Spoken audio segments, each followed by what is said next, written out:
NFL players speak out about police murdering unarmed black men.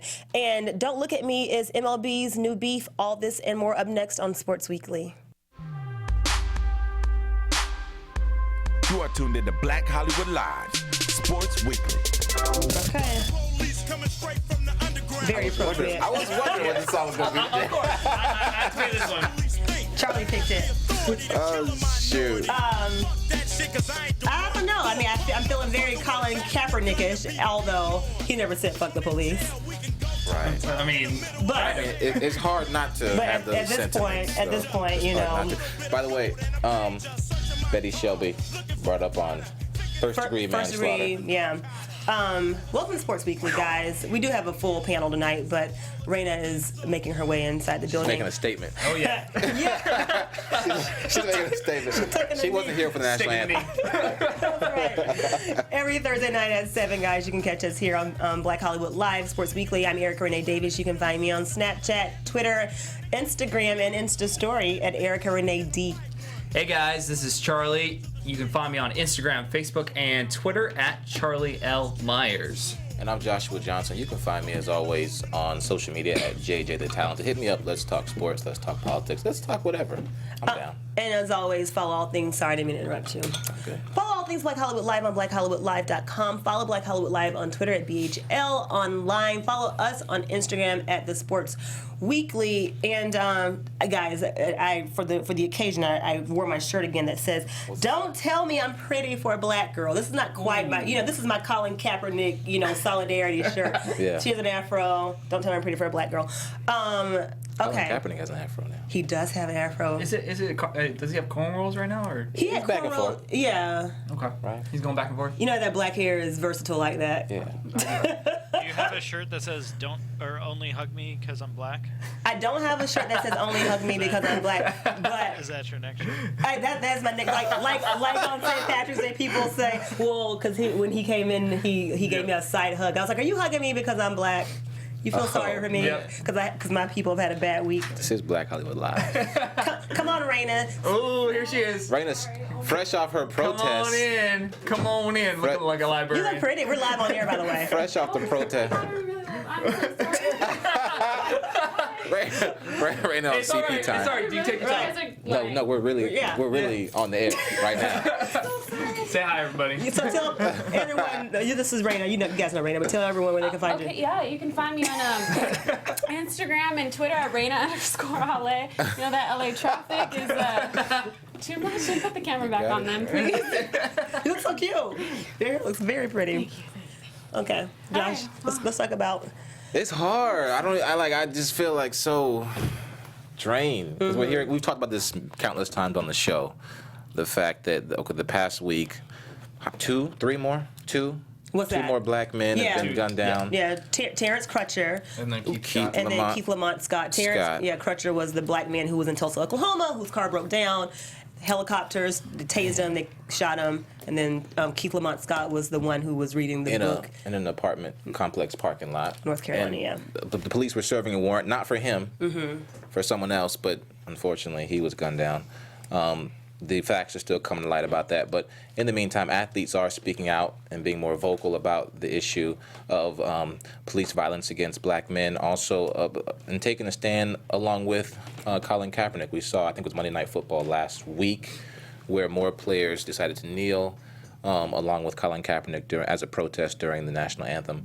But this past week, more players have stood out and stood up with a statement, namely among them Cam Newton, Richard Sherman, Marshawn Lynch have all given statements regarding the latest round of police shootings. Let me start with Richard Sherman. He decided in his press conference where he's made available to the media following a game that he did not want to answer any questions. Instead, he gave a statement, and I'm just going to read a little quote from that statement. When you tell a kid, when you're dealing with police, just put your hands up and comply with everything, and there's still a chance of them getting shot and no repercussions for anyone, that's an unfortunate time to be living in. Something needs to be done. So Richard Sherman in his statement saying something needs to be done, and I agree with him. I'm sure we all agree with him. Yeah. But then what can we do? So we talked about 2 weeks ago. Yeah. I mentioned it would be the most ideal set of circumstances if every professional athlete, particularly in NFL and NBA, since those sports are mainly played by black men, boycotted for a season. And when you start looking at the logistics and the economics of it, of how that impacts the lower level players who don't make the LeBron money, you think, well, how will those players survive? And so Charlie and I were talking about it before the show. The LeBrons, the Magic Johnsons, the Michael Jordans, the billionaires, the ones who are worth $500+ million, I think should galvanize and decide to boycott a season boycott their sport for the season, and the richer players should pay the salaries of those lower level players so that they can survive. Because just think, like, every NFL roster has 52 people. Every NBA roster has between 12 and 15 people. There's enough money at the top for those top players to trickle down those salaries to pay those lower level salaries for a year. Because could you imagine if we didn't have a Super Bowl? Could you imagine if we didn't have an NBA Finals? Could you imagine if the advertisers didn't have Super Bowl commercials, to make their $1 million per 30 seconds off of? It really has come to that. I get chills. I get so sick of going to bed and waking up every morning to a new hashtag, to a new black man getting killed, and it's beyond me. And I really think it's going to take something as drastic as professional athletes saying we're not playing. I agree with you. I just don't know if it will come to fruition. It's one of those things that everybody ends their press conference or their statement with, we need to do something. Well, why aren't we doing something? We need to do it. Don't just say you're going to do it. Do it. Say, be the person, be the knight in shining armor like Colin Kaepernick is, and say, hey, this is what we're doing, this is how we're going to achieve it, and this is the path that we're going to take. Until that is done, I don't see any changes happening. I want it to happen, but with just statements, it's not going to change anything. So at the time you said that, Erica, a week or two ago, I felt like it was a pie in the sky idea. Now I can just imagine the outcome of that would be really awesome if we could see something like that take place, where players would take a stand and say, hey, this means enough to me, so much to me and my community, my culture, my family. I'm going to withhold my talent from this league. The league, what would they do? They couldn't come back from that. That would make a clear statement, especially when you're talking about Super Bowl, football just in general. Yeah. Even if it was like the freaking Jacksonville Jaguars versus, I don't know who else, the Rams. If no one played? If no one played. It's so sad that the value of a black man's life in America, first and foremost when it comes to non-black people, is contingent upon his athletic ability. And that could be a good and a bad thing, a double-edged sword. So use that to our advantage and take away those talents. Raina, go ahead, jump in. I don't know if you guys talked about this, but like last night, I just kind of had a rant going on. Just watching the protests in Charlotte on CNN, it's so sad that by now we still haven't made any movement. Instead, we're just going, it's worse and worse. But what we're talking about right now, I was thinking about the NBA lockout. Remember when the players couldn't play and everything? How much did it affect the fans? Yeah. And of basketball in general? And the players were pissed off that they weren't playing. Why can't we do something like that? Like, I imagine the impact that it would have on our world if this happened. To your point, it would change our economy totally. Because if the NBA, the National Football League, if they take a stance and they don't play, the U.S. in a whole is going to lose a shit ton of money. Yes, Lord. And so if the white people that are running these particular teams stop, if they don't have their players to do anything, they're going to panic, they're going to do it. So I think that they should take a stance. Like I said, do something about it, make a lockout, and I feel like things will change because of that. I think that would probably be the best next step. I wish we had some statistics for that. For the lockout?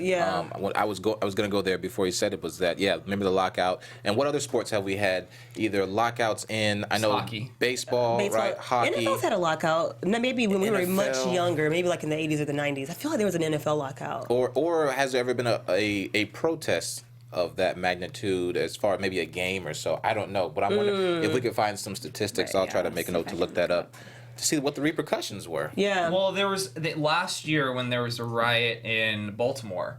Do you guys remember that they played the Orioles, right? The Orioles. Oh, they yeah. played a game with nobody fans. in the fans. stands. That's correct. And then when the University of Missouri football players protested, and they threatened to not play that football game, and the boosters, the athletic director, I believe, resigned, and then eventually Gary Pinkel stepped down as like a fallout from that protest. And I spoke personally with an older gentleman, white man, who I know who graduated from the University of Missouri, who has expressed to me he is so pissed because of that protest that they have lost so many recruits, and there's so many kids who don't want to go to Missouri anymore because of the fallout from that protest. And I got into a very heated debate with him about, it's so funny to me that your first mention, your first concern is the fallout from the protest and how that's affected your scholarship program, how that's affected your team, how that's affected you not getting recruits, but you're not even compassionate enough to understand why those players even protested. So those college players protesting had a trickle-down effect. So, yeah, I definitely believe that if NFL and NBA players really stood together and didn't play a couple of games or a whole season, we could really see a change. We don't have stats really, but it says the NFL locked out in 2011, Major League Baseball strike in 94, NBA strike in 1995, NHL lockout 2004 to 2005, 1994 to 1995. NFL strike in 1987, Major League Baseball strike in 72, NFL strike in 82, another baseball strike in 81, NBA lockout in 98 to 99, and NHL strike in 92. Okay. Wow. So, yeah. Well, that's the next step. Yeah, that is the next step. As athletes right now, they should all come together and I want to say this. I've had some personal conversations with my white friends. I grew up in a really small town, Waycross, Georgia. Every time I get a chance, I try to put it on the map because no one really knows Waycross. But these issues are very polarizing in my town because in my town everything is black and white. And my friends out here, my white friends out here, have said to me, Erica, I don't know what to say. I feel uncomfortable when my black friends start ranting. I mean, I'm on your side, but I don't know how to insert myself in the conversation. So I just encourage, white people who care enough to have open conversations with your friends. Maybe you aren't going to go on Twitter or Facebook and rant about it, but at least try to have an open, honest conversation about, where we as black people are coming from. And then I want to say this, because black athletes have such a platform, and this is my message to white women. White women are looked at as being trophies and holier than thou, and as society we value white women and their opinions. And I think it's really interesting that white women like to look at athletes and black celebrities as, let me go to the club to get with one, let me sit courtside. You want to be that trophy wife, but when it's time to get in the trenches and stand up for a black man that you are dating or sleeping with, where are you on social media? I just get so angry that, this is a time where we, black people, need you, white women who have a voice to speak up for these black athletes and rappers and celebrities that you have such an affinity for. So if you're sleeping with them and you're chasing behind them and you're trying to sit courtside, you're trying to be their trophy wife, this is the time to get on Twitter and talk about how much you really love your black man. Because a lot of people are getting at the Kardashians for that. I see them all. Well, this is the time. I wouldn't just say white people and white women, because just anyone who is not African American, because it's more than just white people that aren't in our situation. True, but there's a certain affinity that we still in America have for the white woman and then the white man, because they're still the picture of power. And whether or not we like it, a white woman with blonde hair, her perspective probably goes a little bit further than a Latina woman's perspective. So I live in Orange County, and a majority of the people that live there are white females and males. And I was talking to somebody about this, and I was like, so what do you feel about this Colin Kaepernick situation, the situation that is around our world? And they were like, well, it's just too much, there's too much publicity about it. And I was like, well, you need to realize that the reason why there's publicity about it is because it's still going on in our world today. If he doesn't publicize it every single day, it's never going to change.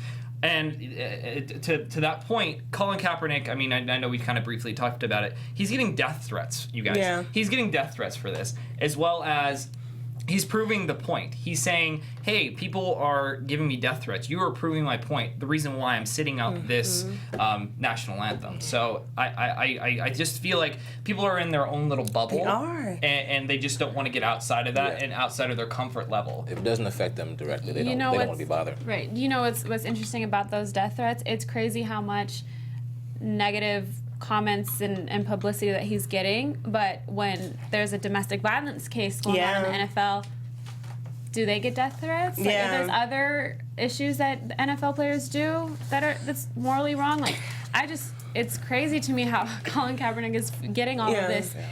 This just hate. And it's also ironic how a week or 2 weeks ago his jersey was the #1 selling jersey across 49ers.com website and NFL.com website, but a recent poll shows that he's the most disliked player in the NFL right now. And then he's on the cover of this week's Time. I don't know if you guys saw that. And I also want to say this, whenever something major happens in society, whether it's Paris or the Orlando shootings, you see people change their Facebook statuses and their profiles and their avatars to pray for Paris, pray for the Syrian refugees, pray for Orlando, God rest the souls from 9/11. If you at any point in your social media career have done a Pray for Paris or talked about Hillary or Donald or pro-Obama or anti-Obama, if you ever take to your social media to express your sentiments about social issues, then you need to express your issues about these injustices too. Like, don't put your tail between your legs and act like black men are not getting slaughtered for no reason, because this is as important as going on your stump about Donald or Hillary or Obama or Paris or Orlando. This is something else that needs your attention too, white people. I totally agree with you, Erica. Like my bestie, Gabrielle Union, said the other day, our bestie actually. Our bestie. Yeah, our bestie. Hey, she said, my brand ain't shit if I don't say anything. And it doesn't matter if you're a celebrity. It doesn't matter if you're an athlete. You could be an Instagram famous person. You can be a Twitter famous person.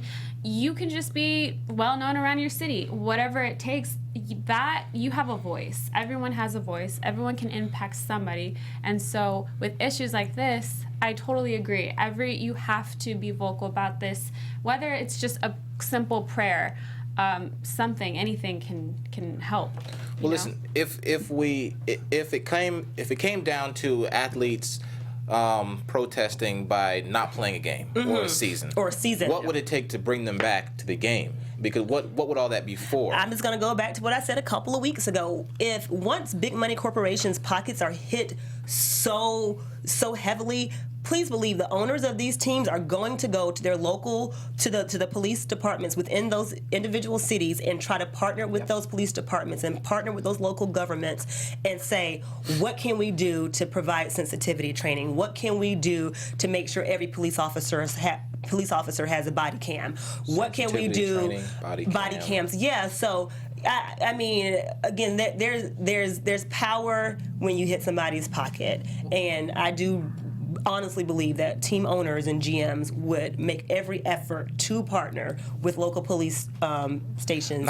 Not even local, but they have the ear of national, federal politicians at the federal level. So I'm sure, because they're sitting up there in the owners' boxes too during the game. So I'm sure they can just go make a phone call and be like, hey, pass this bill and this, and release this amount of money, and make things happen. But I'm just wondering what do we need to have happen? You're saying sensitivity training, body cameras.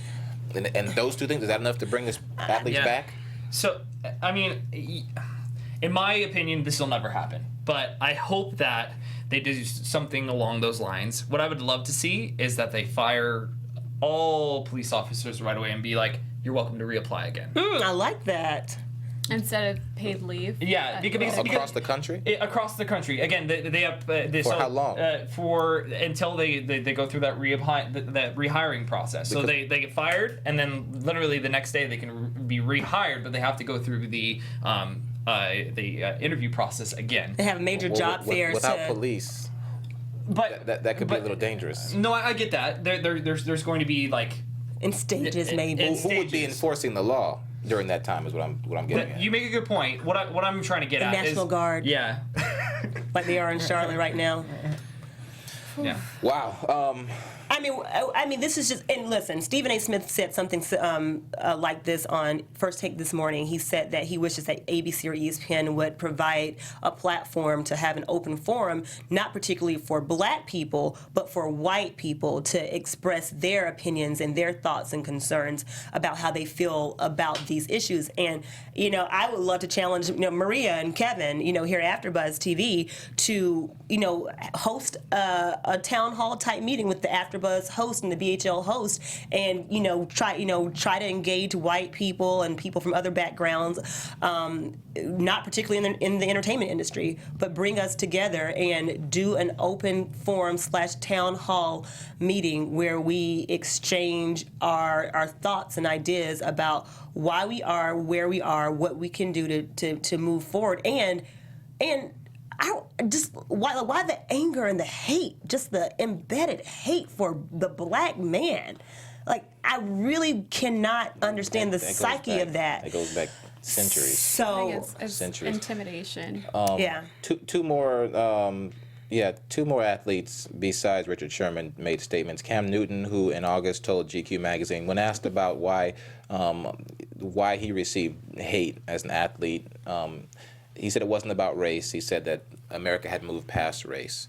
But now, in his most recent press conference, when asked about this particular issue with Terrence Crutcher and the issue with Keith Lamont Scott, he said he didn't know enough about the Charlotte situation, but that if he says he'll be critiqued for saying something and consider it fake and flawed if he doesn't say something. He also said that Black people have to do right by Black people and cannot be hypocrites. And on top of that, but then he said, how would it be if my kids didn't have a daddy? People need to be held accountable. So he did make that statement. And then he said, I'm a firm believer of justice and a firm believer of doing the right thing, and I can't repeat enough about just holding people accountable. I'm an African American. I'm not happy with how justice has been kind of dealt with over the years. This is Cam Newton's statement. Cam is a flip-flopper, because last year when the whole dab stuff was going on, he very vehemently said that he felt like he was getting criticism from the lady who wrote the article to the local paper in Charlotte, who was criticizing him for dabbing and the other incidents and the hits he was taking. He said last football season that he felt that he was, treated unfairly in the public eye because he was a Black quarterback. And then he got a lot of flack for saying that. And then around the Super Bowl time, he kind of took it back. So his August GQ interview was along the same sentiments of, straddling the fence. And I know that Cam's in a precarious situation because, he is in a precarious situation. He has to be mainstream. He's mainstream. He's the guy that's going to be, he's going to play both sides of the fence because he's got to appease audiences on both sides. And that's going to benefit him, in his mind, I think, in the long run. In the long okay. And it's a hard situation to be in as an athlete. I feel both sides. I feel like he is the new face of the NFL, and that's why there's so much scrutiny around him. The old face was Tom Brady, and he could do no wrong. And that's Kobe Brissett, by the way. Oh, God.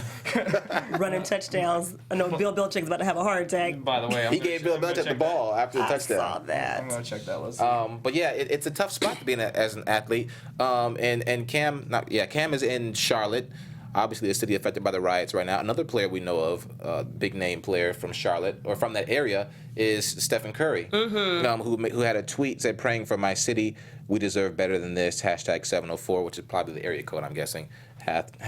#Keith Lamont Scott. And I was looking for him to say something. I was curious as to if he would say anything, so I had to search and Google that. But he did make a tweet.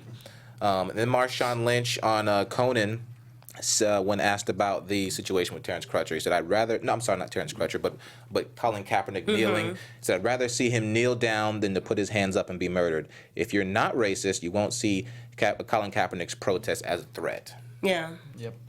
Listen, every NFL player better have your asses on this bench come Sunday. Every single one of y'all, Black, white, Samoan, y'all, every one of freaking one of y'all better have your asses sit down on the bench. A revolution needs to take place, though. Taking a knee, sit your ass down. I hate to be the pessimist on this, but it won't happen. They're there for their paycheck, and if they feel like they're going to have any way of hurting that, they're going to stand up. Your WNBA what are they going to do? Yeah, What are they going to put in replacement players? Indiana Fever, they all their whole team during. They all kneeled, and the WNBA president released a statement saying, she's not going to penalize them for doing that. So, WNBA took a stand. Damn, and all they had to risk was like $5. That's all they're gonna lose. She mad. So imagine if the WNBA. I mean. That's funny. If they set out, I mean, would anybody notice? No, I'm just kidding. I'm kidding. I like WNBA. I do. I love basketball. Yes. I do. That's a brave statement on their behalf. It is. All jokes aside. But yeah. Speaking about a sport that nobody cares about but me, let's go to the. Actually, I cared about this one. Hell yeah. Entertaining. Yeah. So on Monday night, the Dodgers and the Giants were playing against each other. That's a rivalry right there. Yeah. It is. I don't know. I mean, the Giants don't look like they're gonna make the postseason. Anyway, but Madison Bumgarner was perfect through seven innings and didn't give up a earned run. And then Yasiel Puig comes up, hits a ground ball to him. Madison Bumgarner throws it to first base, and it looks like he did like a hell yeah. And then Puig turns around and he's like, "Don't look at me! Don't look at me! Don't look at me!" And that escalated. They almost got into a fight. They've had history in the past where they've almost gotten into quarrels. I mean, we all know Puig has a history of being hot-blooded, so this is not a surprise to me. I'm not surprised by it by any means, but he did end up after the game. He made T-shirts, which is very funny. It's pretty much all of the Dodgers players, and it says #Don't Look at Me, and they're all like covering their faces. That's cute. Yeah, That's so petty. That's something I would Petty do. wop. Petty wop. I love being petty. I think it's funny. I mean, Yasiel Puig needs to do something because he is not going to be making it. I mean, is he even hitting 300 right now? No, he's like 240. But he had a great game last night. Was it last night's game? Or last night's game he had a home run, but I feel like he's going to be either traded from the Dodgers or something. So he's trying to make a statement so for much himself. promise. I really like the guy. I do too. I feel like for a casual baseball fan like myself, Yasiel Puig brings something to the game, like an intangible to baseball that makes it more interesting. Now, granted, like fun bravado. He's definitely interesting and fun, and he gets in trouble, he causes commotion, and it keeps the Dodgers interesting, especially during that lull of the summer when it's But if Clayton Kershaw, your best pitcher, is going to the front office and saying he needs to go, he's got to go. Clayton Kershaw is going to win you games. Yasiel Puig maybe is going to hit home run. He's probably going to win fans. Yeah. Win fans, because, you have that one player that you're just, oh my gosh, what is he going to do now? What is he going to do? Like came a in Matt with so much Barnes. fanfare, Exactly. Matt Barnes, like, what is he going to do? What is he going to say next? Who is he going to fight? When he came in, he was like really highly touted. Like, this is the guy that's going to do a lot of things. This is the guy that's going to be the next face of the Dodgers. And he backed it up for a little bit. And he backed it up for a little bit. And then the Major League pitchers figured him out. They said, oh, this is the way you hit. We're going to pitch it to you. And then he struck out, ground ball. But Madison Bumgarner, I have to, and you guys are going to hate me for this, but I have to defend him in a way. So you have to realize that they've had things in the past. And I know that he started it, but at the same time, he has a flair and he has this, like, I'm going to win a baseball game, and he usually does. Puig or Bumgarner. And when I feel like when Puig comes to bat or he tries to be the opposing batter, he's very cocky about it, and he doesn't have respect for the game. And I feel like that's the reason why he got angry. Again, it doesn't make it you right. You had me until you said respect. That's what I was gonna say too. And you're such a baseball purist. Again, like I can't. What is respect for the game? What is? So what is I'm very old-fashioned in the way that I think. So with Yasiel Puig, all he wants to do is hit home runs and do amazing plays, but he doesn't. That's all we want to see. I get that. I get that, but he doesn't. It doesn't win games. It doesn't get you to the postseason. The Dodgers are going to do. They're going to make it into the postseason, but they're not going to do shit when they're there. Hey. So watch yourself. Well, you're an A's fan, so you're just a hater. No, I'm not saying that at all. I'm saying that that the Cubs are going to beat them. Even if the St. Louis Cardinals go in and they play against the Dodgers, the St. Louis Cardinals are the kryptonite of the Dodgers, and they're going to lose against them. I think that I think any athlete and any sport, I think having that extra cockiness would give you some sort of advantage in any sport that you play. Because I feel like it's just, it kind of intimidates the opposite team. Like in baseball, for example, the way he walked up, he's kind of psyching the pitcher out. Like no matter what, he's giving them that, I'm gonna kill this ball or whatever. So I feel like it just helps the players, it helps the game to have just a little swag, little something. For me, I agree with you, but you have to back it up. He has not backed it up this whole entire season. He's backed it up since he's gotten called up from AAA. From the AAA, yeah. But since then, he's only hit 11 home runs this year. Yeah. So, my question to you guys. It's more than you, Charlie. And I know. No, but I think after when he but how do you Bumgarner. I always mess up his name, but Just he was just like Mad Bum. Mad Bum. There you go. Mad Bum. Madison Bum. Mad Bum. And he was just like, You got a mad bum. I wish. How's that? But when he was just like, whatever, after he struck him out, I personally, when he was just like, "Don't look at me," I thought that was a little soft. Like, don't look at me. Don't look at me. He's a Southern boy, and he's not. Sorry. Yeah, I don't know. But in a fight, who would you guys have? Of course, Puig all day. Puig would drag him across. Let's start by. He said, "Don't look He at me." had to take a boat to get to America. I mean, the guy is gonna scrap for all he's worth. Yes, he is. I mean, come on now. Who would you take? Didn't he live in Mexico? Take Puig in a heartbeat. Yeah. He'd knock the crap out of him. Yeah. Man. Is this the best rivalry in baseball? Nope. Is it the Yankees and the Boston Red Of all Sox? time? Like no, just like in general. Currently? Just See, I say currently. No, you just said the Giants aren't doing that well this year. They're not even gonna make the playoffs. But I'm saying, like, when they face each other, are we excited to see them? That's what I'm saying. I am, because Dodgers. Dodgers, I Giants, consistently do watch Dodger baseball. So for me, like I've always liked Puig too, because he reminds me of like a little wild little puppy. Oh God. And he does. like a pug. He's a wild puppy that needs to be put down. Oh no! See, look at you trying to kill the black man some more. Oh, goddamn. It has nothing to do This was with a that. good rivalry. Like last season, in the last 3 seasons, I think it was a good rivalry. This season, not so much. Yeah, I'm Overall, yeah, it's a I'm great super rivalry. excited that the Giants are probably not going to make it into the postseason. It makes me very happy. I mean, This it's even year curse thing, different whatever, league. It needs to doesn't go make. away. I don't know why it makes a difference to Remember you. that. Because I'm an A's fan. You're an A's fan. The Yeah. A's is American League, so But I mean, same area though. The same area. Same area, It's but- like the Angels and Dodgers. Yeah, exactly.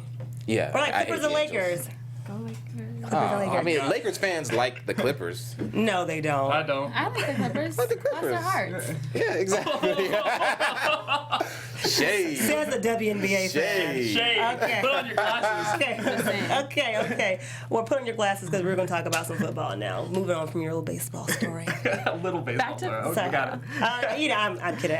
Listen, I love baseball. DraftKings.com. I love football more though. At DraftKings.com, guys, you don't need to come in first place to cash in. As a matter of fact, the player who finished 800th last week in the 1 week big fantasy football contest took home $100. So you can finish in 800th place like Josh and still take home a cool bill. This weekend, DraftKings is hosting another huge fantasy contest with more than $1 million in total prizes up for grabs. Okay, so guys, make sure you go to DraftKings.com. It's a destination for 1 week fantasy football. You don't have to have season-long commitments, which is great. You can play whenever you want with whoever you want to play with. What you need to do is go to DraftKings.com, choose your players for this week's contest, enter the promo code BSports for Black Sports, for B Sports, and use that promo code. Tell everyone that we sent you. You guys win and cut us a check. You don't really have to cut us a check. We always say cut us a check. We're really just kidding. But Cash App, No, you cut me a check. Venmo, Not them. Venmo, Cash App. PayPal. Again, guys, only go to DraftKings.com. This is the only place you should play fantasy football because it's the best place, and you can be 800th in your little league and still take home $100. You know what Can't we beat should do that. though? We should do DraftKings and open up our own little league for whatever week we pick for NFL and Okay. see I like how that. we do. That'll be fun. Well, But by the way, it's 20-0 Patriots. are you serious? They're gonna be 3-0 after this. Yeah. Dang, this is crazy. Okay, But when Tom Brady comes back, though, what's gonna happen? right. Did you guys see the Tom Brady mask or the fake Tom Brady. It's creepy. Creepy. Oh my No, gosh, I that didn't was so see it. creepy. Was Belichick This wearing it? fan, no. It was a legit Tom Brady mask. Like it I'll looked. find it. Yeah. Oh, it was, yeah. It was It in was the like Face Off. fans. Yeah. Oh my gosh, it was so creepy. Did Even it Tom feel Brady- like 3D? It literally looked exactly like him. Like it's just I can't. let me But see. you have to look at the picture. Even he said it was creepy. That was tonight's game? No. Last I think it week's was game? Earlier this week. Hot seat or no big deal, guys. Really quickly, there are a few high-profile sports figures who are in the hot seat, or maybe they're not in the hot seat. We're going to decide. Let me see this picture. Creepy. I don't see how That's the thing. How's that a That's mask, the though? thing. Oh, He there it is. It must be literally- makeup. Oh like, my God! It's probably like Tom Brady shirt. It's probably makeup. You know how the makeup No, artists it's do a it. legit mask. But a It had- mask, but like they had to do makeup as well, right? No, it was like a. It looks like one Like of those. one of those Halloween Yeah, I was gonna masks. say that's what it looks like. Yeah. Creepy shit. Crazy. Let's get to this so we can talk about the other one after. Okay. So that mask is definitely a big deal, and whoever made that mask should be in the hot seat for being a pervert. But Rutgers athletic director Pat Hobbs drank a beer on stage at a tailgate, and he had to issue an apology for his bad behavior. This school-sponsored event was for the students. It started off with about 500 to 800 people, and then it ballooned to about 3,000 people. And Pat Hobbs said that he got on stage and drank this beer because he felt like it was getting out of control. So that was his way of trying to get everything back under control. But if you watch the video, it just looks like, an older middle-aged guy just having fun with the students. They were kind of egging him on. Drank the beer. Now the athletic department at Rutgers has said no more student tailgating at the alley, which is where these tailgates happen, for the rest of the season. Now, granted, Rutgers is not a football school anyway. When you're not really known for your sports programs, any little bit of excitement when it comes to sports excites the student body. Now they took this away from these kids. So, was it a big deal for Pat Hobbs to drink this beer, to chug this beer on the stage with the students? And should he have been in the hot seat for this? No, No, I get why he's getting scrutinized, but like, it doesn't. He's a grown man. He's over 21, He's right? over 21. Who cares? Can you legally was drink it- beer would it- over 21? Would it be different if he had a glass of wine? Oh, okay. Yeah, then That's we really question That's a that. stigma, yeah. Be real. Pulls out. Cheers. If it was like cheers. Cheers, To a yeah. glass of wine. Okay. But then I see kind of what they're saying about it being an example, because there are students there who are under 21 who you don't want to set an example for. That's the part that About drinking. But at tailgates, you can't help that there are going to be 10-year-olds there, 15-year-olds there, 20-year-olds there. Like that's what a tailgate is. A tailgate is like a Right. family picnic, essentially. But it's not always conducive for a family environment. Okay, but the older family members at tailgates and at picnics and at family reunions, their call. They're throwing Can the drink. back. Can drink. They can drink, yeah. sometimes And they give shouldn't be their bringing younger their kids there. But That's their call. siblings. but then you're gonna Children. have the powers that be say maybe you shouldn't have done that. We're trying to protect an image too. I don't think it was. I feel like Protect the my image. grandfather did that. Sorry if my grandfather's watching, but I feel like he was just like, here, have a little sip. Like when I was younger. Did you? Oh, yeah. Oh, for sure. No, Yeah. but parents do that. No. My parents didn't, but I just know that happens My a lot. aunts did. My aunts would give me "Here, alcohol." this sip," yeah. My aunts Grandma give, did. yeah, my aunts give us beer to go to sleep. Yeah. See. Okay. Well, that's a whole other story. Right. Sorry, Mom. You already know this story. I'm already telling Mom. CPS. Yeah. So Josh, you say that he should have gotten it. It was a big deal. No, I say it's not a big deal, but I Okay. see what they're trying to do. I say, yeah, they should.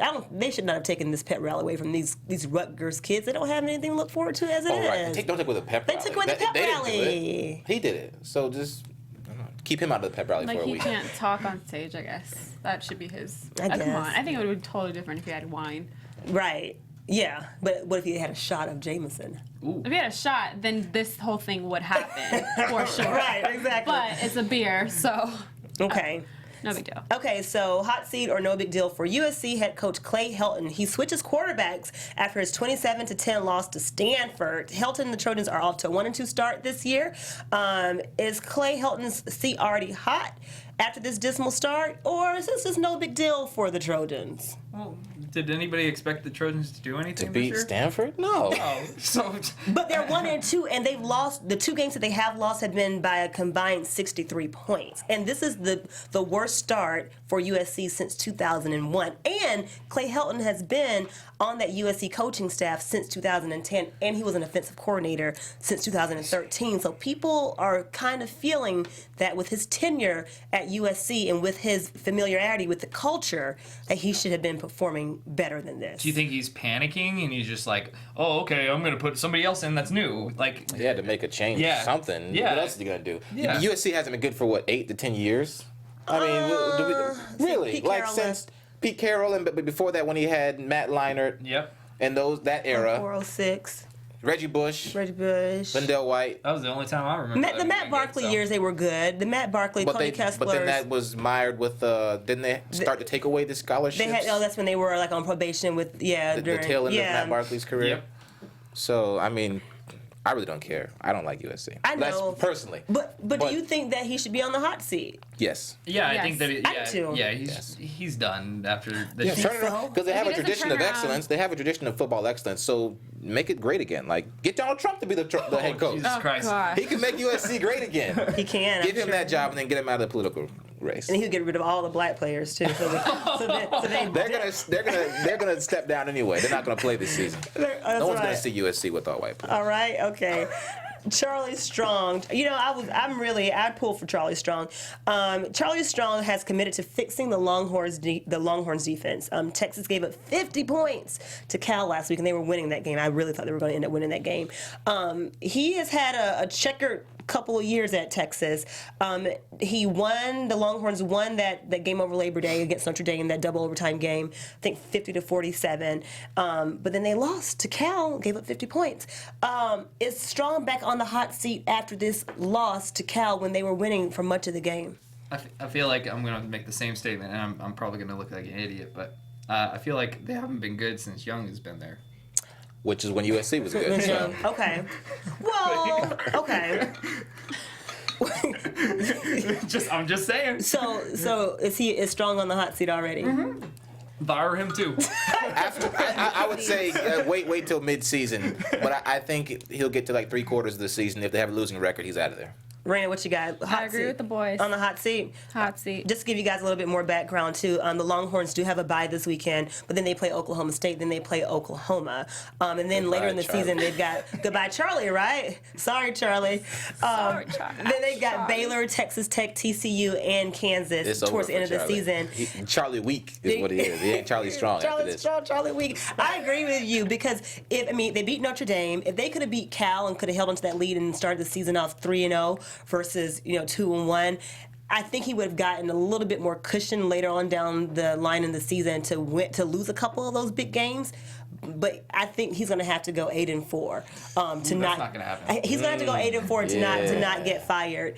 And again, with Baylor, Texas Tech, TCU, Kansas on the schedule left to go, and Oklahoma State and OU, like that's a very unforgiving schedule. So Yeah, you counted about 4 losses in that, I think. I mean, at least Yeah. I say 6 losses. But so yeah, I do think it's a big deal. I think Charlie Strong maybe not on the hot seat currently, but Maybe after they lose to Oklahoma Bye, State, Felicia. Charlie Strong, next Charlie gone. right? Raina? So yes, going to basketball. Derrick Rose, we briefly touched on it last week with Eric and I did. He is involved in an alleged gang rape with one of his exes. Well, they technically weren't official, but I guess he had relations with this woman, and basically him and his 2 friends are charged with gang raping this woman, Jane Doe. But as of Wednesday morning, the court, when the court trial begins on October 4th, Jane Doe will have to reveal her identity. So do you think that was fair for her to receive that? I would say it's a kind of like a punishment, and Yeah. It's such a tough. sensitive It's topic. right. She's going to get a repercussion for that. She's going to get death threats. She's going to get all kind of undue attention. At the same time, because we've had rape cases where the accuser is falsely accusing the Right. accused, Yep. and if you're going to put the accused name out there, then you got to put the accuser's name out there as well. I feel the same way, In Josh. this case, we don't know yet, So it's really hard. It's tough because of the high profile nature of this case, being that Derrick Rose is a huge athlete. She's gonna get a lot of attention from this. Bad attention. Is it the same thing as like a Kobe situation back when he was allegedly raped this girl?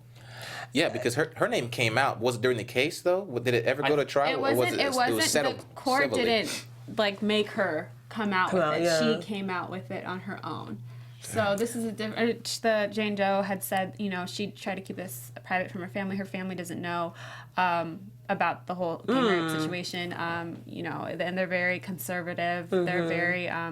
They're older. I think she said they're Mexican descent. Whatever the case was, it's been very damaging for her over the years, and she felt like she wanted to keep it private, and now the court, as of October 4th, that's when she has to reveal her identity. Again, I know it's very sensitive, and I always try to not toe the line too closely when it comes to speaking about rape cases and sexual assault incidents, because we talk about an American crime, and I know we get a lot of hate in our YouTube comments, and I can just say I've never been assaulted, thankfully, so I can't speak with the kind of compassion that someone who has been assaulted, but just as someone looking at it from a completely pragmatic perspective, as Josh said, if the accuser's name is going to be out there, if the accused person's name is going to be out there, I think in this justice system, if you will, that the person who is doing the accusing's name should be out there too, because with due process, you never really know if the person who's accusing is actually telling the truth. So I think that both the accused and the accuser should have to endure the same scrutiny, just in case someone's lying, and just in case that someone is the person who's alleging rape. My question would be: is she going to have protection after her name is going to be released? Did we get that information or protection? Like security detail. Security. I didn't mention in the articles that I read, but I mean, I would hope so. What would be the purpose, though, of releasing her name? Well, from what I read, that open court records. The court records, and then also, it would kind of. I think on Derrick Rose, his defense team is they were pushing for that just to see how she reacts to that. Maybe she'll back out of the story if it is a story, and if Derrick Rose was innocent, or it was just kind of interesting to see how she would react to that. I mean, there wasn't much details about that, but yeah, it's a tough situation. It is tough. It's very damaging on Jane Doe's end. I've never been sexually assaulted either, but I can imagine. I can only imagine how much damage and how that it's like we mentioned it last week. It's like a throbbing wound that would just won't go away.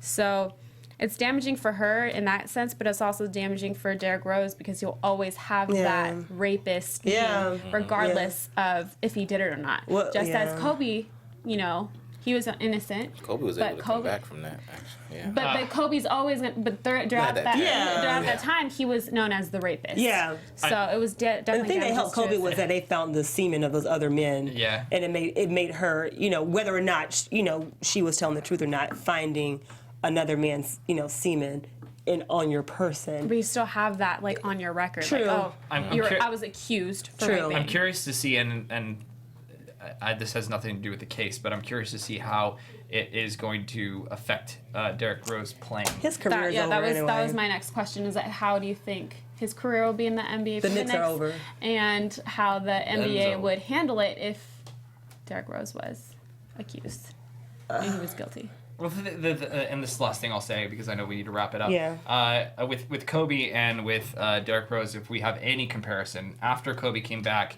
he literally looked like he was playing for his freedom out there.